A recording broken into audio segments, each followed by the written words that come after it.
Méditation biblique du soir. Thème: l'appel au réveil spirituel dans le désert. Texte: Matthieu 3, verset 1. En ce temps-là parut Jean-Baptiste, prêchant dans le désert de Judée. 1.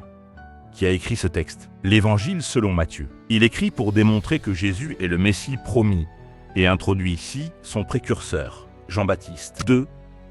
À qui s'adresse-t-il? Principalement aux Juifs qui attendaient le Messie, mais aussi à toute personne qui traverse une sécheresse spirituelle, une saison de silence, un besoin de réveil intérieur. 3.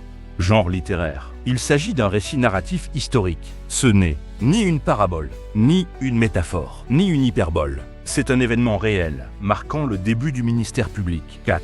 Contexte historique et biblique. Jean-Baptiste apparaît après environ 400 ans de silence prophétique depuis Malachie. Le désert de Judée représente un lieu d'isolement, un lieu de formation, un lieu de rencontre avec Dieu. Jean Ne prêche pas dans les palais, mais dans le désert, Dieu relance son message, loin du système religieux établi. 5. Analyse théologique. 2 vérités fortes. Dieu suscite un réveil avant l'accomplissement de ses promesses. Le désert devient un lieu de proclamation divine. Jean-Baptiste est une voix, pas une institution. Un messager, pas un système. Le réveil commence souvent en marge, avant d'impacter le centre. 6. Définition des termes clés. Prêchant, kérisho, kirisho. Proclamé publiquement avec autorité, comme un héros royal. Désert, érémos, érimos. Lieu isolé, vide, séparé du bruit et de l'agitation. Voix. Concept lié, Ésaïe 40, 3. Kol, kol en hébreu. Un son, une proclamation qui annonce une intervention divine. 7. Sens original du texte. Matthieu montre que Dieu reprend la parole après un long silence. Le message commence dans un lieu inattendu. La préparation du Messie passe par un appel à revenir à Dieu. Le désert devient une plateforme divine. 8.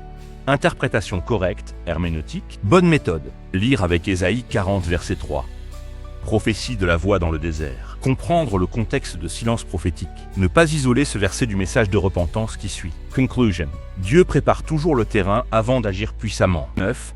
Mise en garde contre les mauvaises interprétations. Ce texte ne dit pas que Dieu parle uniquement dans le désert physique, que l'isolement est une fin en soi, que le réveil dépend d'un lieu géographique. Le désert est un symbole de préparation, pas une destination finale. Illustration. Un micro n'a pas besoin d'une foule pour fonctionner, mais d'une source sonore claire. Dans le silence du désert, la voix de Dieu devient audible. Exemple concret aujourd'hui, une période de solitude, une saison où tout semble calme ou vide, un moment où Dieu te retire du bruit. Ce n'est pas un abandon, c'est une préparation. Message clé du jour. Dieu peut faire naître un réveil dans les saisons les plus silencieuses. Action spirituelle.